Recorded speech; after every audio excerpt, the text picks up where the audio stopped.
Oh, hope you're doing well today, January 8th. Time is flying by, Bud, with a morning Bitcoiners. Morning. Jeremy, another coffee time with the shaman. That's a cool title. I'll take it. Jeremy coming at us from California. We've got 13 minutes of dawn, but no sunrise yet for another 15 minutes in California. Wow. We love having early risers with us. Early risers are the best, Early rising, by the way, very healthy thing to do. Very healthy. Morning, Bud, Tom. Morning, everyone. We got a maximum sunrise today in Montreal. It was beautiful. It was red. You had some pink in there. It was gorgeous. Really a great sunrise. And Bitcoin is running without any problems again. So we're good. All that's left for us to do is have a coffee and talk about what is new. All right. So, as you know, we like to start every single morning with the fakest news we can find. Remember I mentioned the new category of all the non-white supremacists out there? So we got another one from Al Jazeera. Why white supremacists are not always white. Black and brown men committing white supremacist crimes in America should not surprise anyone, says Christopher Rhodes, who's a lecturer in government at Harvard University and lecturer in social sciences at Boston University. So he's got 2 gigs. Good for him. There's a few more along this line of white supremacy, but they're not really white supremacists. This one's great. So this is with the this is everything to do with the affirmative action thing, right? That one again. So Asian American conservatives have become key allies of white supremacy, but they add a little more to it, right? Because the nation wasn't okay with just the race thing. They had to put the communist and capitalist thing. So there's a sub headline: Asian American conservatives' consensus on anti-blackness and misogyny strengthens the politics of the capitalist class. Okay, that really sounds clever. What I just want to say, though, and someone made this joke on Twitter yesterday, but I love it, that it turns out that the white supremacists are becoming more diverse than Harvard, right? The diversity in the white supremacists is like through the roof right now, right? That's what I'm seeing. I'm seeing all of these white supremacists that are Latinos, that are blacks, that are Asian American. So if there is a silver lining here, it's that the white supremacy movement is becoming so diverse that it's going to fit in. It's just going to fit into the modern world, right? It's very diverse. White supremacy, the most diverse thing, with the most diverse growth in any subcategory going, right? So good for the white supremacists. Good for them.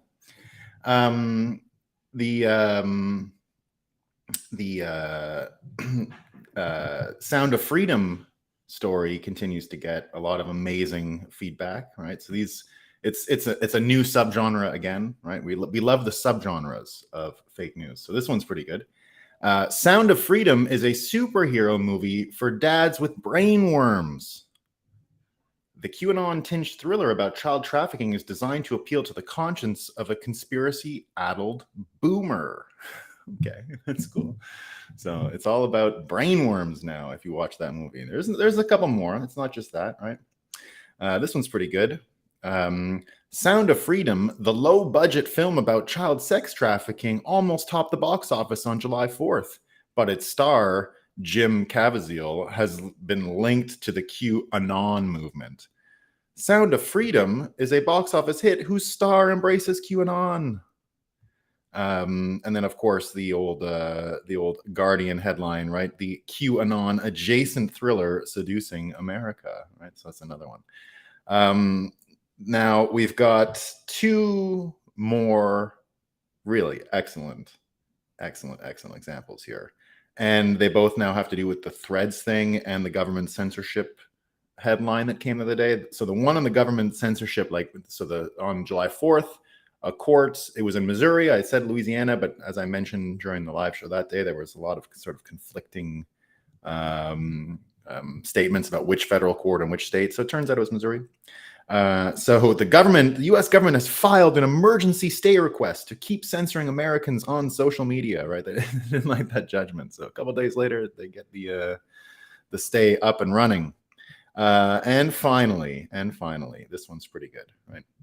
This comes from CNBC, right? Because, Facebook has launched Threads. We talked about it yesterday. We're going to talk a little bit about it more here. Not too much, though. But CNBC had advice for all of us, right? Just in case we're worried and wondering what's going on. There's a new platform, right? Oh, God. Meta Threads doesn't need the negativity of hard news and politics, exec says. Right, so they don't want the negative. They don't need it, right? Good for CNBC. They get that message out there. They don't need it.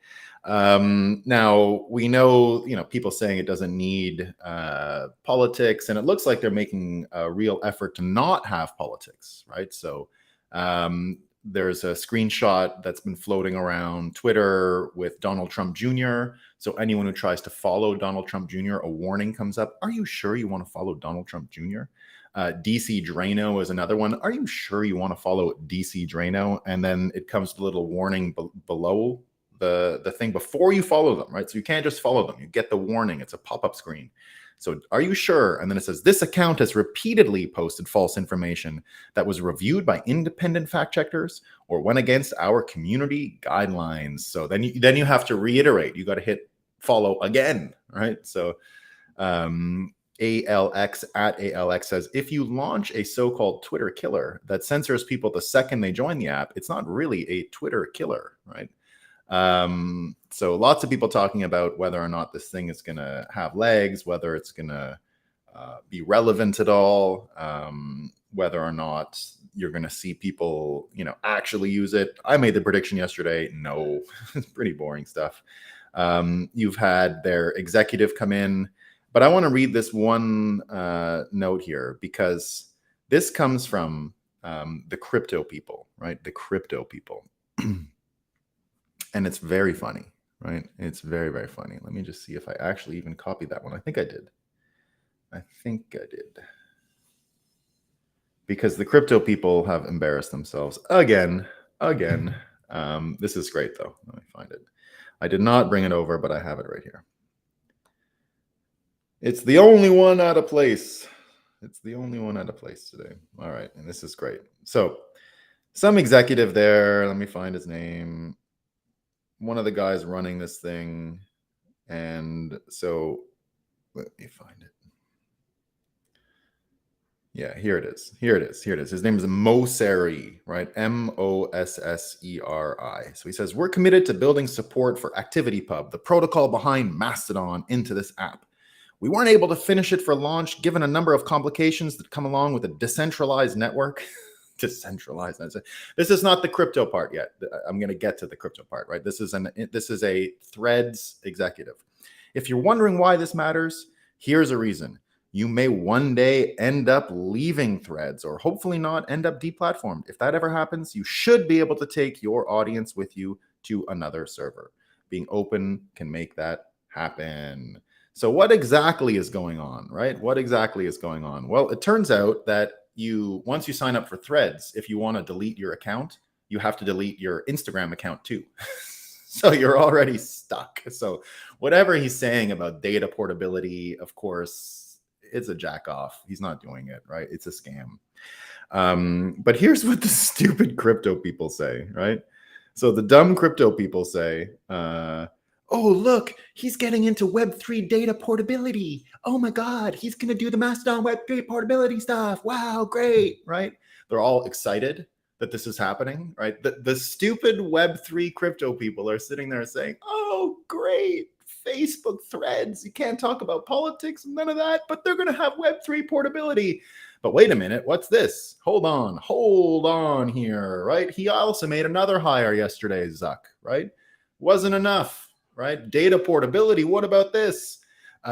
Former CIA agent takes over election policies at Facebook, and he's going to be using Threads. They added another one of these things that the courts just said on Tuesday they can't do. They can't do it, but they're going to do it. They retire them. Remember what we saw at Facebook when James Baker, right, the lawyer James Baker, who was right on top of everything that had to do with the fake Trump-Russia collusion story, he went and was in charge of all the disinformation stuff at Twitter before Elon fired him. So here's another one with one of these guys, and Mike Benz talks about it. He says, excellent write-up by Alum Bokhari on the CIA spy Aaron Berman in charge of what you can and can't say on Facebook about the 2024 election. So there you go, guys. We don't need to talk about politics. Everything's cool, man. Don't worry about it. Everything's cool. We don't want the stressed out politics stuff. Adam Singer mentions the following. He says, you will not post about politics or news. That's bad speak. Also, being angry is not tolerated. Why do they think we're angry? Basically, just talk about things our advertisers want to run ads against. It helps our revenue. So that's what this Mosseri guy ended up saying, right? We're not really into a public square for fighting. We're not into that, right? There's nothing to fight about, really, right? So they're kind of roasting politics, saying no one really needs it. Meanwhile, you know, the Rohingya, all kinds of people who would love to have some place to complain about their lot in life against their political government, including the January 6 people, which we're going to talk about in a minute. But I got to say, the best reaction to this whole platform, the funniest reaction out there to this whole platform, came from Cobra Tate. You know, everyone knows, of course, Andrew Tate. Not really a fan of Andrew Tate, but you got to admit he's a good writer and he's persuasive and gets people talking about what he talks about, right? So you gotta hand him that. He is one of, weirdly, the most persuasive people in the world these days. And I actually believe, you know, I don't like his politics. I don't like his style. But I'll admit he's got a major role to play for Bitcoin going forward, just because of his ability to destabilize the matrix with his forthright way of talking. So this is what he said about threads, right? And he has it perfect. You got to admit it. You just got to admit whatever else is going on with this guy. You got to admit he knows how to summarize these things. He says, we finally get a chance at relatively free speech on social media, a chance to save the world through truth. Then when their cucked matrix-controlled opposition launches a competitor, you rush to sign up. No honor, no respect. Bitch-made losers without street code. Traitors. It's just funny. Come on. Like, it's just funny. Right? You could just imagine him saying that to someone like, did you see my thread? I would just put a thread out, you know, on Threads. It's just great. So given all that we've just heard about threads, right, there's nothing to talk about in politics, guys. Come on, just make sure our advertisers have some clean content. Run it, right? Well, they don't like running Rusty Rocket's show. That's why he had to go. So Russell Brand had to go on to Rumble because Google didn't want nothing to do with his stuff, and he was getting censored and this and that. And yesterday he ended up having Tucker Carlson on the show, right? And it was huge. It's done massive numbers. I think they had over 1 million live. So again, this is one show on Rumble getting 1 million live viewers. I think it went up to 3 million viewers or something like that. I've heard some numbers, you know, a lot of bullshit around the numbers, of course. But looks like that's what's happening. So the conversation ended up being great, right? So here's what Glenn Greenwald says just about the size of the show. So Russell Brand's live midday interview with Tucker Carlson on Rumble was watched by almost 1 million people within the first few hours. Numbers that CNN can't dream of matching ever, let alone Friday daytime in late July. And the numbers, you know, continue to just fly. Now, Tucker also got deeply into his January 6th footage and story. Now, if you remember, Kevin McCarthy, the House Speaker and the head of the Republican majority in the House, gave Tucker Carlson 40-something thousand hours of January 6th footage. And this was not so long before Tucker was actually fired from Fox. So we never got the thing. There was a whole bunch of everyone wondering what was going to be in Tucker's reporting. He did one report on January 6th and was let go not long after. We talked about it here, but we still haven't seen any of the work. He said he had all kinds of people going over the video. They were going to create something, And now in the interview with Rusty Rockets, with Russell Brand, we finally got some more detail on what he was seeing and its relation to why he was fired in the end. So first of all, the big story was that the chief of police at the Capitol told him the crowd was filled. with January 6 agent provocateurs, so people who worked for the government, filled with federal agents, which we've known for a while, but we didn't know the numbers, the concentration, those kinds of things. And so when he said it was filled, right, Tucker describes Fox execs attacking him for the January 6th report, and they said, he said F you to them. So what exactly did we find out in the interview, right? So he said that the thing was filled with federal agents. He planned on airing that interview, but it was canceled before he could do it. So the interview where the chief of police for the Capitol said on record that the crowd was filled with federal agents, we've never seen that because the show was canceled and fired. Now, there's some people who say they don't want the world to know the truth, and that's what's going on around all of this, right? And more, the more and more we look at it, the more and more it seems like that's what's happening, right? And there is no ability to come to any peaceful resolution. It looks like you're going to continue to be called a brainworm dad, a dad with brainworms, if you ask any questions about any of this stuff, right? And again, it's one of the reasons why I think RFK's candidacy is so relevant.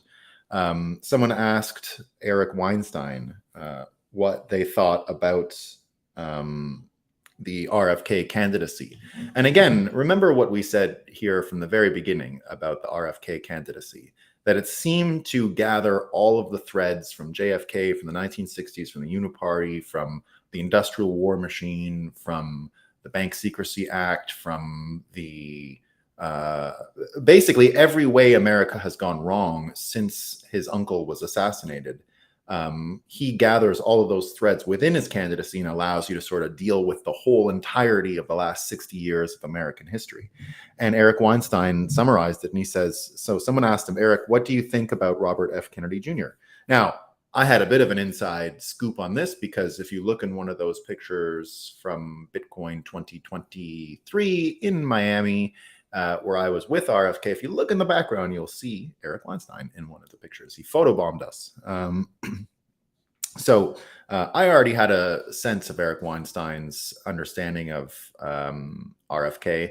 Believe it or not, I was one of the first people to ever reach out to Eric Weinstein from the Bitcoin industry. I reached out to him in 2019, and I interviewed him in New York City, and he did a CoinDesk thing, an event with us, and I had spoken to him a bunch on the phone before that, and since then I've maintained a pretty casual relationship with the guy. We've talked a few times since and meet at all these events. So I've been able to pick his mind about a lot of things over time. And one of them was this RFK thing. So I understood right away where he stood on the whole candidacy, but he gave a great answer here. So this person comes out and asks him, where do you stand on Robert F. Kennedy? He says he is the discovery and disclosure candidate. Assassination disclosure, Wuhan disclosure, Epstein disclosure, Ukraine disclosure, pharma disclosure. Indeed, his whole candidacy seems to be just offer people the truth. And he's pretty grounded about it all, saying, if people have an appetite for the truth, I'm going to win. And I think that's true. I don't think he has to go further than say, I have an appetite for this. If the people have an appetite for the truth, they'll vote for me. He doesn't need to go out and, say, well, if I learn how to do a backflip and a handspring, all these other things, then maybe people will vote for me. He doesn't have to do anything else than be himself and tell the truth, which is not always easy, but that will be enough, I think, to get him there. So Tucker had more to say about in the interview. So one of the things that he had to say was about this war issue. And again, RFK, Tucker,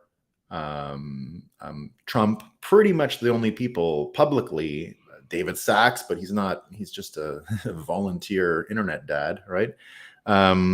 So here's what Tucker Carlson said about Trump on that podcast. He says, I think looking back on this 10 years from now, assuming we're still around, I think we're going to see Trump's emergence as the most significant thing that happened in American politics in 100 years, because he reoriented the Republican Party against the wishes of Republican leaders.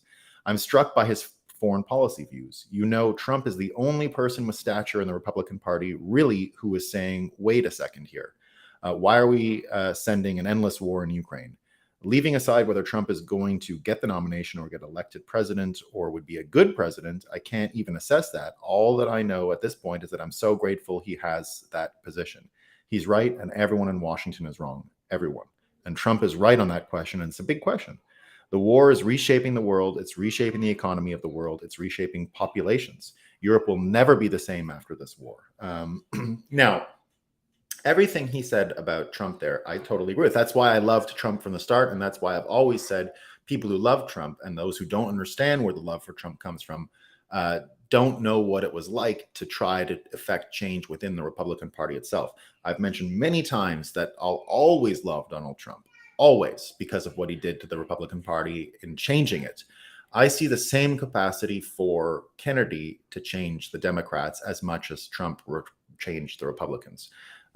Kennedy, that's why the whole title, Kennedy Democrats, pops as much as MAGA did, right? It's sort of a line in the ground. I don't think the majority of Democrats want to be associated with the sicko stuff that the Bidens are doing and the sicko stuff that you hear Zuckerberg and his friends up to. I don't think any of them are going to or would like to publicly support any of this stuff you see around just the wild lawlessness of Karine Jean-Pierre, for example, right? You know what she said yesterday when they asked her questions about the cocaine and Hunter? It's irresponsible to ask, she said. It's irresponsible, right? So I still think a majority of Democrats are embarrassed by that kind of behavior, embarrassed about people trying to hide, embarrassed about people not trying to talk about this stuff.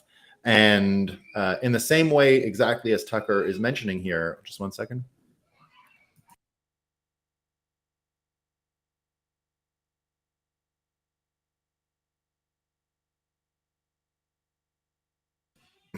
So, this idea of Kennedy having the same effect with Democrats, I think, is fertile ground and very full of potential. I think it can happen this way.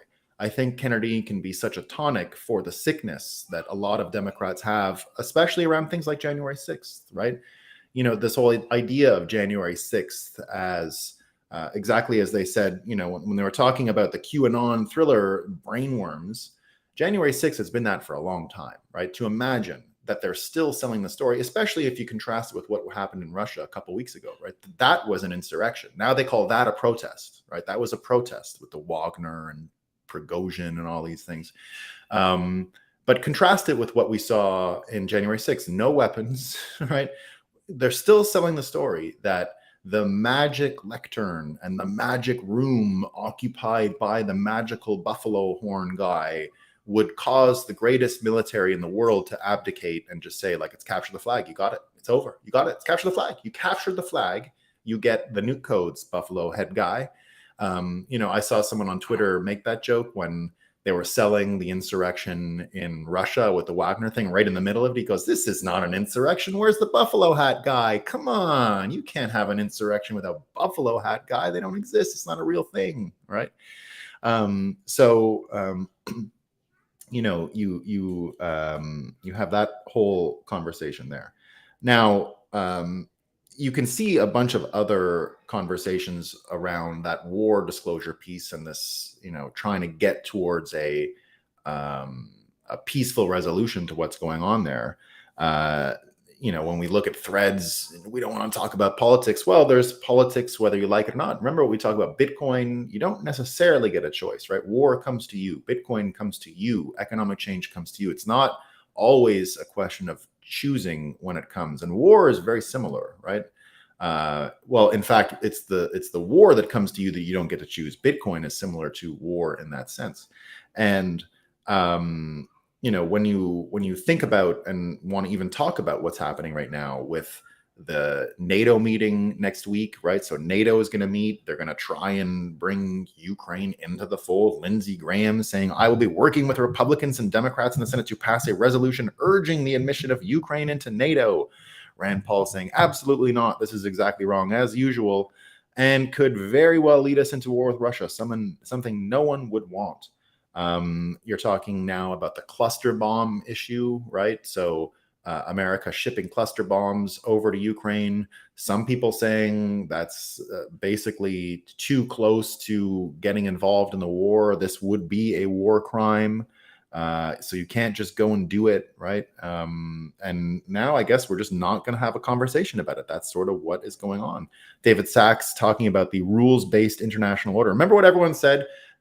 Even the Federal Reserve and the BIS and all these guys, oh, the US dollar is going to remain the global reserve currency as long as the federal institutions and democratic institutions remain running. It's no problem, right? Well, here, I guess this international order banning cluster bombs, we don't give a shit, right? Cluster bombs have been upgraded from war crime to important tool to bring the killing to an end. All countries should update as soon as possible. That was David Sachs talking about this whole thing, right? But meanwhile, right, indeed, the Federal Reserve is aware that as long as these institutions remain powerful and strong and operating, then indeed the US dollar will remain the global reserve currency. But as we see, people are having less and less confidence in these institutions. So simultaneous to NATO meeting about Ukraine, just a few weeks later, you're going to have another meeting, and that's the BRICS folks.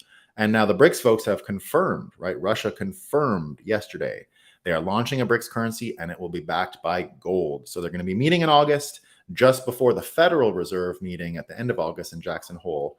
And you get all these kinds of countries now applying to join BRICS. You're going to have a narrative around de-dollarization going into the Federal Reserve meeting at late August. So what comes of it, we'll see. But things are looking pretty, pretty not great for people who said this wouldn't happen. So Mario Stefano writes, China bought 23 tons of gold in June, marking the 8th consecutive increase. Now China holds 2,330 tons of gold in reserves. Also today, Russia confirms BRICS will launch a gold-backed currency. USD dollarization is starting. So in 10 years, do hold gold, USD, Bitcoin, or BRICS. So what do you think it's going to be? Is it going to be gold, right? Yeah. It's going to be the US dollar. Is it going to be the BRICS coin, right? Because of course, you can just absolutely, without a problem, trust China, Russia, India, South Africa, Brazil to manage a currency. They're so good at it. They're going to get it right this time. Don't worry, right? So there you go. There you go. The door is wide open for Bitcoiners. And it's even better than that, right? Not only is the door wide open, you're going to get an opportunity. Here's one of my predictions that I made a while ago. Looks like it's coming true. And it looks like this is where we're headed, because it's not just humans that are going to decide which between dollars, BRICS, shitcoin, gold, and Bitcoin is going to be the global reserve currency and the global trade currency and the global metric for the economy, right? AI might also have a role. And that's why I wrote the book, Satoshi Wedding Murders, where I made the prediction in 2016, where I started making this prediction that in the middle of the scaling debates, where I said, you know, we might not do it with engineering, we might scale it cognitively, we might use AI to help us manage it. AI might recognize this very easily as money, much more easily than what we have created as money, as a facsimile of Russia and China managing a gold-backed whatever. Like, how many AI will go, oh, that's money? Well, Bitcoin is very easy for AI to recognize as money because it's just numbers, one ledger, very simple. And it turns out that Lightning Labs has actually created an integration exactly as I predicted. So it's the beginning of what I predicted. And this is what it looks like. Dylan LeClaire shares it with us. He says a new standard for developers to connect AI to Bitcoin and Lightning, enabling dynamic pricing for APIs while allowing the AI to send, hold, and receive Bitcoin. And he says the future is here.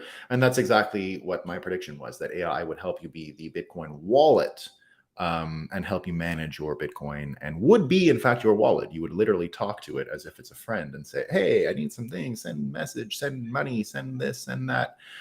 So happening before our eyes, right? And the way I've often tried to explain how this would orchestrate with an individual person is a lot like a third eye, which I call an eyeball, an eyeball. And it will literally help you be a better person, discipline, all that kind of stuff, loneliness, right? So it's going to be a big tool for upgrading humans, and it might help us against the following weapon, which is another thing that I have predicted, and another thing that we've talked about a lot on this show, but now it's becoming explicit. Remember, we talked about World War III being an economic and psychological war, and that's always been our framework for World War III, that the kinetic part in Ukraine is a minor part to it all. It is actually an economic and psychological war. So we just talked about the economic part, the whole BRICS, Bitcoin, dollar, how important a battlefield that is, where Bitcoin is positioned in it, how AI can actually help Bitcoin win that economic war, just for basically psychological reference for wealth and money and all those things, right? A more useful reference, a more useful measuring stick. Remember, Bitcoin is a measuring stick, right? It's a unit of measurement. It's energy, time, energy over time, right? So very useful measuring stick for economic output, economic stability, economic vitality, right? Which is why I predict that folks like the BlackRock folks and the energy industry folks and the Wall Street folks are all going to start using Bitcoin more to measure wealth and economic activity than they will the dollar, which is becoming more or less food stamps, right? For food stamps for people who don't want to ask questions about what Hunter's doing and want to be on threads all the time. So here's the other part of psychological warfare, though, and here's where things are moving and becoming more explicit. And we get this from our good friend Brian Rommel, who we mentioned yesterday as well, as a big proponent of Bitcoin mining, a big miner, personal home miner of Bitcoin, and a big advocate of these personal AIs, and a big entrepreneur in distributing personal AI to people and innovating on it. So now this comes from an article that he's sharing on the Washington Times. And in that article, it says, the title is China's Military is Leading the World in Brain Neurostrike. Now, if you read the article, you'll see the thing that we've been saying for a while, that TikTok is actually a military armament, that it's a missile, that it's like weapons. The same way cryptography was treated at one point as a munition and as a weapon, and Bitcoiners, early cypherpunks, had to fight against that designation. This is sort of in the same vein, where psychological manipulation tools are now explicitly becoming listed as munitions and military weapons. So here's what it says. China's military is leading the world in Neurostrike weapons report. The V2K technology many laughed at, even as they were 40 plus years of open patents on precisely how they work, now looks naive. So how is one protected? And he says, yes, tinfoil hats. That's actually how you do it, tinfoil hats. But within this list, they get into TikTok being exactly what we've been talking about here for a long time as one of the most powerful persuasion tools in the game. It is literally canned hypnosis and very difficult to fight against that algorithm. I don't go near it for that reason. I don't think you can keep your own opinions if you go on TikTok. I think you will, no matter what, be influenced. So now people explicitly coming out and talking about TikTok in military technology terms, Neurostrike and persuasion. And that's really the right way to frame it, right? So remember, people are now becoming wiser about what's going on, because it's not just China doing Neurostrike stuff. This is them saying they're advanced. I doubt it, right? You know, I used to worry about TikTok influence in American politics. I'm not saying there's no influence. What I've come to realize is it's just not competitive enough against the money and the incentives that the US corruption has allowed to perpetuate with the money system and all of those things. So there you go. This whole idea of psychological and economic war being the main battlefronts is becoming more and more important. So there you go. Let's chat about some of these comments. All right. Where are we? Let me go back. Assalamu alaikum. Well, you missed Moscow time, Muslim Bitcoiner. They were good. Go have a look. Bitcoin is going to $1 million. The dollar is dropping to a Satoshi. Great quote of the day. GM from the Green Mountains. I'll be back tomorrow, Daniel. I came to Montreal for a couple of days. You know, we love it. Only place I'd mine. Yeah. There you go. Together for Earth, come together. That's from Song Da Hui. Song Da Hui. I can read Korean. Song Da Hui. I love Hangul. It's the best. So funny that Threads is the nice Twitter. I left Facebook years ago because it was so negative. Yeah, I don't. This is exactly. Yeah, I was called Hitler too many times on Facebook in 2010 already. Once regulation kicks in, Bitcoin is going to nosedive. Sell is all I'm going to say. All right, LinkedIn user. Hi from Ethiopia. Hello, we love Ethiopia. I've always wanted to go. Big fan. David, as a socialist and disappointed with Obama's and Biden's broken promises, I'm voting for Cornel West. Yes, Cornel will split the Democrats and put Biden's re-election bid in jeopardy. All right. Good luck. Screw Biden. If Trump DeSantis wins, let our country burn. Okay. All right. That could work. Man, Eric is great. Yeah, his brother is fantastic as well. Yeah, I'm a big fan of both of them, and very grateful that I was able to connect with Eric over these troubling few years. Social media are heavily addictive. They sure are. Add to that the propaganda of the death cult that runs the world, and you have a population addicted to negativity. That's what I see. Yeah, and they are heavily addicted. Social media is super addictive. Super addictive. Look at those poor kids. David, rebellion, whoever incites, sets foot, assists, or engages in any rebellion or insurrection against the authority. The authority, David, the authority. So you're going to use a bunch of words to think in your brain now? Words, right? You just get some words in there and then it all makes sense, right? Just put the words in and then it's an insurrection. Just say insurrection, David, and you get what you want, right? So glad your definition is so convincing to you. I need to see actual proof of an insurrection. Words won't do for me. Donald Trump incited. Oh, he did he, David? I see. I can spin it however I want. Well, you can spin it however you want. He's a criminal and must be tried. David, you got to go and touch some grass and get some fresh air, man. You're not doing well. Your Hal thing is not happening for you, man. It's not happening.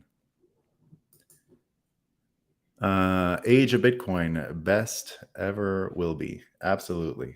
That's what we love. Good name, Veterans Cannabis. Yeah, I like that name. AI is going to exponentially propel blockchain tech. I think so. Yeah, I think so. Even the merged mining component of it, I think that'll work. I think it'll be excellent for merged mining. I'm becoming a bigger and bigger fan of merged mining. Our motto, you're going to see a lot of merged mining content at Bitcoin Amsterdam, by the way. Our motto, hope for hopeless, help for helpless, healing for hurting, much like effects of Bitcoin social benefits. That's really beautiful, Veterans at Cannabis Advocacy Group. We love it. What are advocates for Bitcoin, corporate cronies? Why are or what are? David, you got to write English. Why are advocates for Bitcoin corporate cronies? I think you're hallucinating, David. I think you're having a hallucination. You got to be careful. Bitcoin is politically neutral. No, it's not. It's not partisan, but it's not neutral. What are you talking about? Bitcoin doesn't argue. So how can it be neutral? It's a monolith. It's an absolute. You can't. That's not neutrality. There is no compromise with the protocol. The dollar is basically food stamps. Yeah, that's what I say. It's food stamps. It's food stamps, right? No rich people are going to want to measure their wealth in food stamps. Hut 8. Yeah, we're into Hut 8. BRICS will be an alternative, like the euro, but not a replacement. Here's where it falls apart. Debt. To be a world currency, you need complex debt. Gold can't handle that. Well, I don't know if you need that much debt, watch chat. And if you actually add up the debt in the world, we're at 300 trillion or something like that. It's way beyond the size of any economy on Earth. Like the debt to income, the debt to GDP ratio of Earth is fucked. So there's nowhere to hide. The only place left to hide is a little bit of space on the US balance sheet. That's it. Everyone else is done. Everybody. They're all done. All done. Cheers to a indeed. We love it. Yeah, Thread sucks. King Mansa Musa, I consider you to be like Morpheus from the Matrix. Thanks, King Mansa Musa. Look, all I'm trying to do is model what fuck you money looks like. That's it, right? You gotta model the fuck you money. You gotta model it. Bitcoin Magazine, the best publication. Toot toot. Thank you, Nikki. We love it, man. Appreciate it. Love you, big. Look at all the love. Look at all the love. Look at all the love. Memory Man. Oh, you poor trumpet lovers. Well, we do love him. We love him, Memory Man. We're big fans of the guy. We don't want him to be president again, I don't think, but we would enjoy it just to watch people I'm heavily entertained by Trump derangement syndrome manifestations, right? So if he gets elected and everyone's crying again, I'm telling you, I'm partying. I'm partying. One of the best nights of my life was when he won in 2016. I partied like crazy. I didn't drink or anything. I just was rocking out of my garage in Toronto to music and laughing, wearing my MAGA hat, laughing at people, having a great time. It was awesome. Only because I predicted it and been called stupid and wrong. And, I knew I was right. So it was just a little bit of fun, right? Trolls wear orange too. Could be. Yeah, could be. Sometimes people have said, well, why are you wearing a wrinkly t-shirt? I got that once. Wrinkly t-shirt. Whoa. Again, let me tell you what people who have been in Bitcoin since 2013 do. They don't iron their t-shirts at 7:30 in the morning. Okay. They love doing live TV in their pajamas, right? That's what you do when you're a 2013 Bitcoiner. What are we merge mining? Nothing yet, but we're interested in the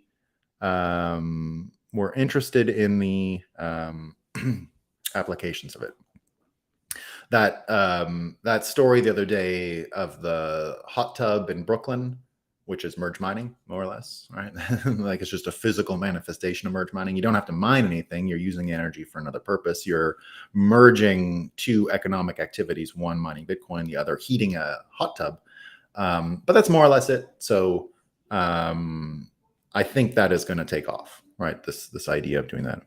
Jeremy, where is your novel, The Blue Moon, available? I just pulled it from Amazon, but I will maybe I'll share a singular copy with you, Jeremy. I can do that.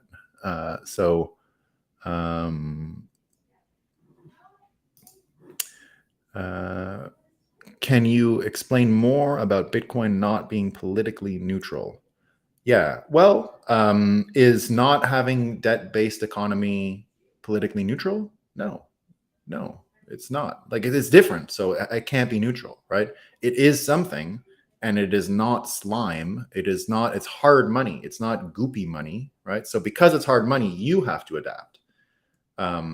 That's what I mean by war comes to you. That it's the imperial nature of Bitcoin, which is there, right? Bitcoin is not democratic. Everyone understands that, right? It is not democracy. There is no democracy. It's a peer-to-peer network. Do you know who peers are? Where that word comes from? Do you know where the word comes from? Peerage. Peerage is lords. It's aristocrats. It's not everybody. It's not. Like that's the truth, right? The only peers in the UK system are the lords, who are the senators, and if you want to see the American equivalent, right? Those are the peers. A peer in the original U.S. democratic system would be male landowners, right? They were the peers that made America. The peers did not include people who didn't own land, right? So even in Bitcoin today, the peers truthfully are the people running nodes and running their own node and integrating and interacting with the network that way. People who hold Bitcoin are not peers. They're not. They're not even close, right? It's not enough to just hold Bitcoin. So political neutrality would be a slime or an ooze that could like move around to fit the shapes. Bitcoin is a hard money and forces other things to make space for it. So that can't be politically neutral. There's no way, right? You are forced to make a choice, and those choices are political. So it doesn't mean it's a policy thing. It doesn't mean it's a partisan thing, right? Don't confuse partisanships and policies as the only parts of politics. So in that way, Bitcoin proposes Nakamoto consensus as a instrument and engages people, peers, to run nodes in order to participate in Nakamoto consensus, but it is not like, it's not your right, right? It's none of those things. So I don't mean that it has opinions, and I don't mean that it, like, Bitcoin is, has an idea of communist versus socialist versus any of those things, right? It just means that it's hard money. You have to change. And that's why I often talk about the dialectic that America shares with it: revolutionary force, imperial power, and how they're sort of twin cores, like the wands in Harry Potter between Voldemort and Harry, right? So it's the same kind of idea. They are mirrors of each other and oscillate between those two realities. Those are related poles on a continuum: imperial force, revolutionary power, and they exist in that binary together. And so when I think of Bitcoin and politics, it's two opposite things at once. It is a revolutionary force, but it's also an imperial power. You can't argue with it, right? If a bunch of American rich corporates like energy companies and Wall Street decide that they want to measure their economic output in Bitcoin, guess what? The Bitcoin's going to go up in value. Now, to the people that are here first, that's a big advantage for you, right? But when you think about hyper Bitcoinization and this whole idea of being a whole coiner and all that being sort of far off and unattainable one day, well, that's because of this, right? Because of this decision by rich people to not measure their markets in food stamps and instead in the best money ever created. So because Bitcoin invented money, Satoshi Nakamoto literally invented money. Whatever happened before was a facsimile that worked well enough, but had too many entropic entry points and decayed over time. Bitcoin seems to have some form of entropy resistance, some form. There's still some entropy that can enter the system. But there you go.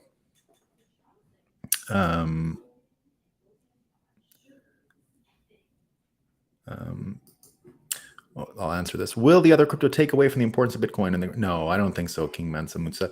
I continue to believe that the other crypto. So there's two or three things where I have sort of my own take on this. First of all, and this is where a lot of the Bitcoin toxic maxis, who I love, but where I think they might get it wrong, kind of. And it is this, that Bitcoin, whether they like it or not, the first place Bitcoin was the metric for output, input, activity. It was the reserve currency. Bitcoin was the reserve currency of crypto first, right? So even in the 2017 run, treasury management of all the shitcoins that were ICOing, they all went back to Bitcoin when things got effed up, right? And that was an important thing for Bitcoin to do, because it's that same aspect of starting with Bitcoin as the reserve currency on your balance sheet, which will spread to Tesla and all these other companies and energy companies and everything else. So really important point that crypto was first. Whether you like it or not, they did that, right? It's not a measurement of the quality of the people, companies, and whatever that put Bitcoin on their balance sheet. It's that it happened, right? So it doesn't matter who they are, they did it, and therefore it helped Bitcoin. And when I think of what's going on with Wall Street, the major difference here is that Bitcoiners want to alter society through time preference. It's a worldview, and that worldview ends up changing where financialization fits into the entire economic system. So Bitcoiners don't want the best and brightest. I'm saying, speaking for Bitcoiners here, this is my belief, but I think it's widely shared.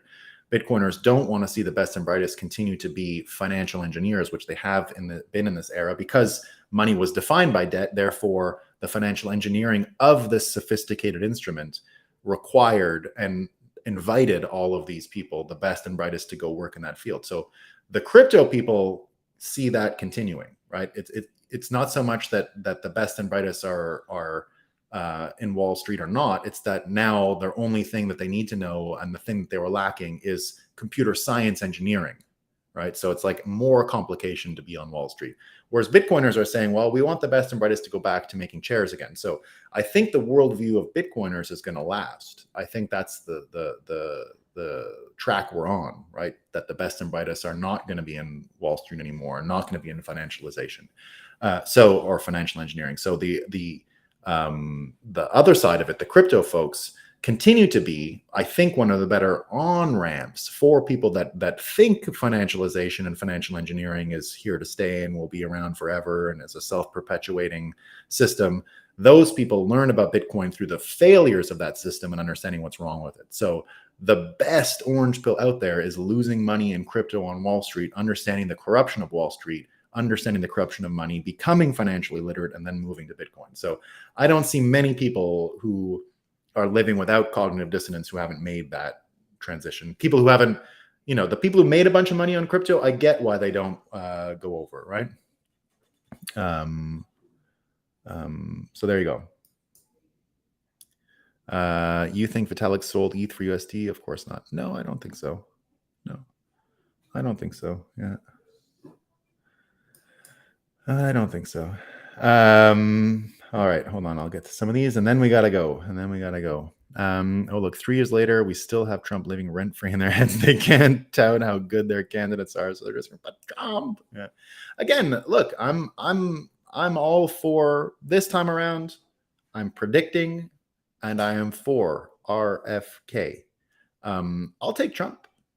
I'll even take DeSantis, even though the thing's going off the rails, right? I'll take almost anyone, literally almost anyone. Cornel West, he can move to Canada. I don't care about him. I don't know what he's doing around in the United States. He should go. If he hates it so much, get out. Beat it. Cornell. Stupid name. I see thanks. So it takes a political position by default, but it's consistent and open. Yeah. Okay. Yeah. So it's not ooze. Exactly. Yes, John. You can predict it. So it's not a snake in the grass politics, right? It's a predictable political stance, but you must negotiate with it, right? And it's not negotiating back. It's not slime. It's not ooze. It can't do what you're used to seeing in politics. An example, one who identifies as an atheist is a religious person. It's a belief. There is nothing in the afterlife. Bitcoin being neutrally political. Is it? Yes. That's what I mean, Nick. Yes. Yeah. Yes. Precisely. An atheist is a religious person. That's exactly what I mean. That's a great example. Unlike people, Bitcoin has no feelings. Yeah. That's it, Dan. Good morning, crew. NFTs were always the biggest orange pill of the last cycle. Ordinals will be the next cycle. Yeah, I agree with that. So you can orange pill through you can actually look. It's why I always use the human capital migration to Bitcoin as a really good predictive model. So the first Bitcoiners are the cypherpunks on the mailing list. The second group to migrate professionally, and what I catalog are professional migrations. So quitting your job in whatever industry, and once you see that becoming a trend, you can see where Bitcoin is headed each and every time. So the first ones were the cryptographers. The political folks were next. That's how I got into Bitcoin. That's how I learned about it. I came from the sort of libertarian political side of things, and not exactly. I was into populism too. It was a sort of a mix, right? And then from there, the Wall Street people came, right? And so I saw the Wall Street people come. And then from there, the artists came with the original Rare Pepes. And now we're seeing the energy people come. And these migrations continue to happen where professionals leave their industry to come into Bitcoin. And the artists were a huge pile, and they can be orange pilled. Just like the Wall Street people coming in got orange pilled from the crypto and the shit coins and the slinging and the trading and the craziness. And then the people came in for the art. The energy people are sort of the most sober, right? They're just like, I just want to save energy. But they're going to have the most effect in the end, I think. I think the energy thing is going to be even bigger than the ordinals. I think energy equals hyper-Bitcoinization in 1 to 5 years. So there you go. Well, it looks like Kanye is disappearing a bit, Justin. We love Kanye, but look, I'm still interested in one of these cross-ticket platforms. I would love RFK and Vivek on a peace reconciliation ticket. You see Steve Bannon calling it for a lot now between Trump and RFK. I don't know if that one will work. I think they might just. I'm not sure if RFK is going to want to. I think he can win on his own without Trump, frankly. So, as much as I love Trump, again, he's expensive. I don't want to pay the price. I don't want to pay the Trump price this time. It's worth. Again, I'm of two minds. I think he deserves the chance, and he deserves to win, and all that. But I don't know. Is it worth it for me to have more fights and have to explain what Trump meant for another 4 years? I don't know. I don't know if it makes things better. It did in 2016, absolute necessity. I think we got all the juice we can squeeze out of Trump. So QAnon tainted the Trump RFK possibility. Maybe. But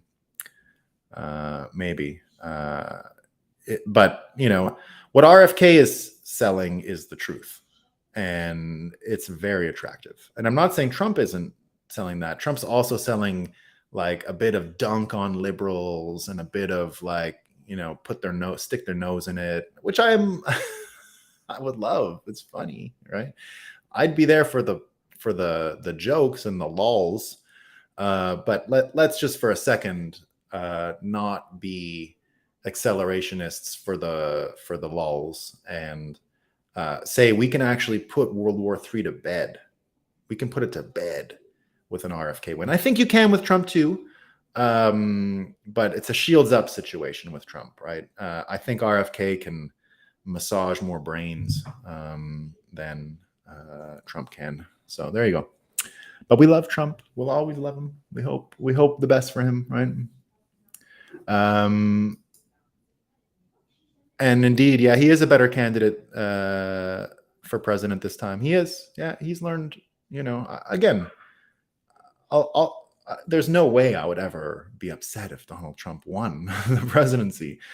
But if it's my choice, I choose RFK because I think there's more upside and way less personal downside, right? I don't think I'm going to lose a bunch of friends again and all that stuff. So there you go. But again, look, I would thank God, and if Trump won too, right? I would, but I would also have to prepare for more. I would not be in a city if Trump won, right? If RFK wins, you can kind of have fun in the cities and do whatever you want. All right. That's all I got for today, everyone. No show tomorrow. I'll be back on Monday morning. Monday morning might be a short show because I have to go to the Vermont DMV and run a few license plates scams that I run. Like driver's license scams. I got a lot of scams. All right. Peace, everyone.